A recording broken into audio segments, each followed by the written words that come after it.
This time, our illustration comes with change in residual value. Okay, how do we account for a change in residual value? So just to highlight, ito po ang bida sa episode natin ngayon. Yan, 500,000 naging 400,000 si residual value. But let's check out the other details. 10.5 magiging 12, so there is a revaluation increase. Accumulated depreciation, 4 million, 4 years. Annual depreciation of 1 million, mental na lang mental. And then the age is 10 years. We'll see. What is the revaluation surplus? What is the depreciation expense? Piecemeal realization.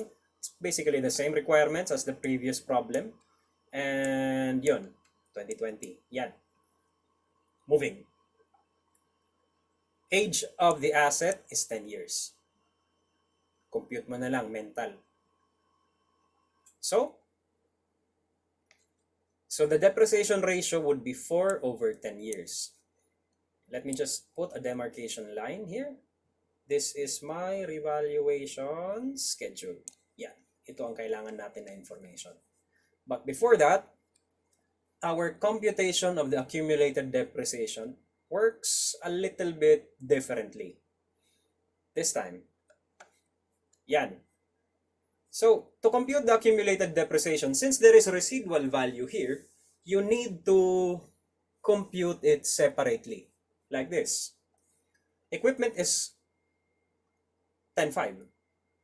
Minus the residual value, 500,000, 10 million ang natira. The ratio of depreciation is 4 over 10, so you have 4 million as accumulated depreciation. Is this consistent to the given? Well, yes, of course. Then, onto the replacement cost. You have a replacement cost of 12 million with a revised residual value of 400,000. So, meron ka depreciable amount, 11.6. Multiplied by the depreciation ratio, 4 over 10, you get 4,640. Proof. 11,600 times 4 over 10. 4,640. Yan.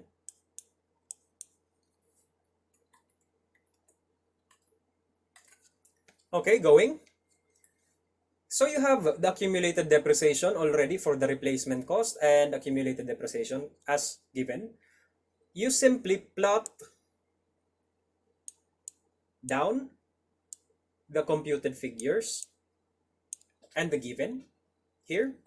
Now, once you have completed the first 4 pieces of information, kaya mo na kumpletuhin to.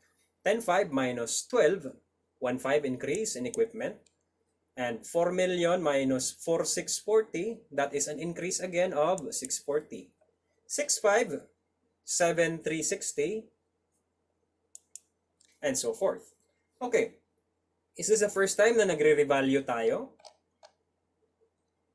Look at the problem. Is this the first time na nagre-revalue tayo? One more.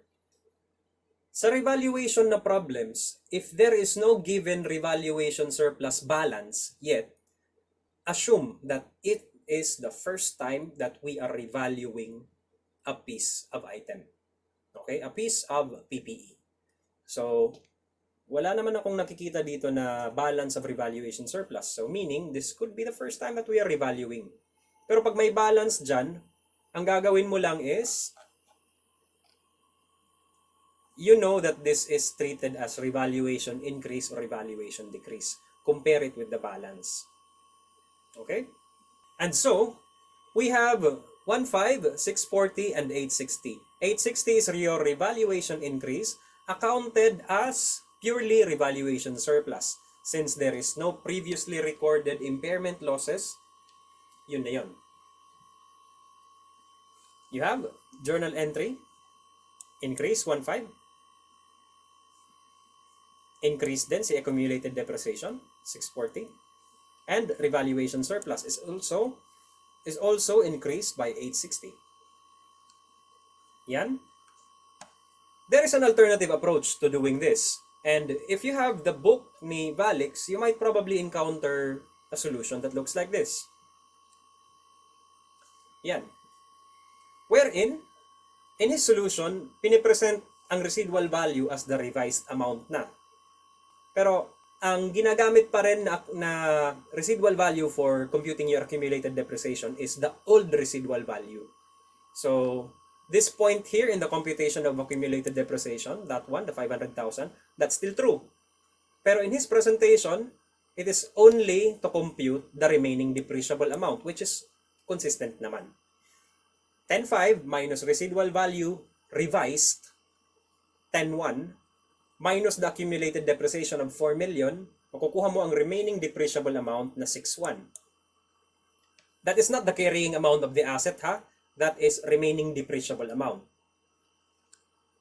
Replacement cost is 12 million minus 4. Now, this is a bit the same as what we had earlier. Yan, 6,960. Pero don't think na mag-iiba ang answer dito, ha? Magkapareho pa rin yung answer. Only, we use a different approach. Itong approach na to, again, is in reference to the book ni Sir Valix. 860. But of course, if you want to be consistent with your computations, pwede naman dito ka na lang din. Just separate the computation for the accumulated depreciation. So observe. 6.1 minus 6,960, 860 pa rin. 1.5 minus 640, 860 pa rin yan. So the answer again for revaluation surplus, 860,000. Now requirement 2. In your requirement 2, it will follow the same generic procedure. Depreciation expense, gagamitin mo dito is the replacement cost data. 12 million ang replacement cost, di ba? With the revised residual value of 400,000. Yan ang depreciable amount natin. Ito yung accumulated depreciation at the beginning of the year. That means, meron tayong remaining depreciable amount na 6,960. Divide that with the remaining life of 6 years. That is 10 minus 4. Makukuha natin ang depreciation expense equal to 1,160,000. Also, conventionally, you can still use this computation. Pero again, take note na merong residual value. Supporting journal entry, of course, sa baba. Yan. Third requirement. What is the piecemeal realization? Simple. Beginning balance ni revaluation surplus. Divide mo by the life of the asset, remaining life. Kuha mo si piecemeal realization. You transfer that amount from revaluation surplus going into retained earnings so that it can be recognized and distributed to the owners. Requirement 4. Presentation of the equipment. You have replacement cost, 12 million. You have accumulated depreciation from January 1, 4,640.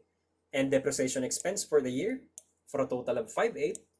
You get carrying amount December 31, 2020, 6,200,000 to be presented in the non-current assets section in the December 2020 financial position. Requirement 5.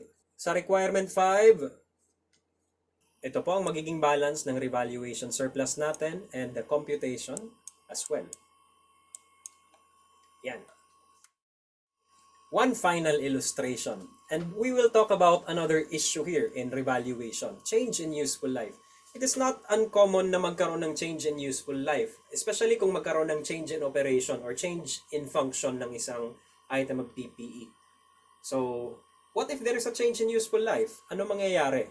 So, ang bida sa illustration na to is the 10 years going 12 years. Yan. Then again, we have a revaluation increase. Revaluing upwards from 15 million to 18 million. Accumulated depreciation of 6 million. Useful life is 10 years. Take note, this is not the age of the asset, it's the useful life, the original useful life. So it follows, how many years old na ang asset natin? If we would compute, dito na lang tayo, 15 million divided by 10 years, 1.5 annual depreciation, no?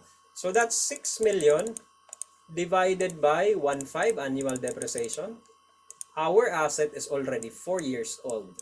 So depreciation ratio is 4/10.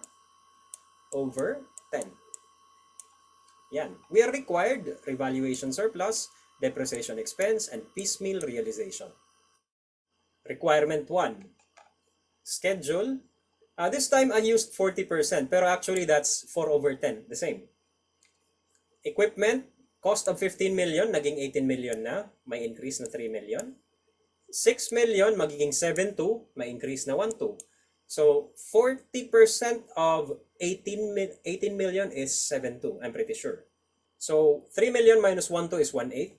Likewise, 9 million increased to 10.8 is an increase of 1.8. Revaluation surplus 1.8. Okay. So far, sir, where's the point here of the increase in useful life? I don't see any effect of the increase in useful life here yet.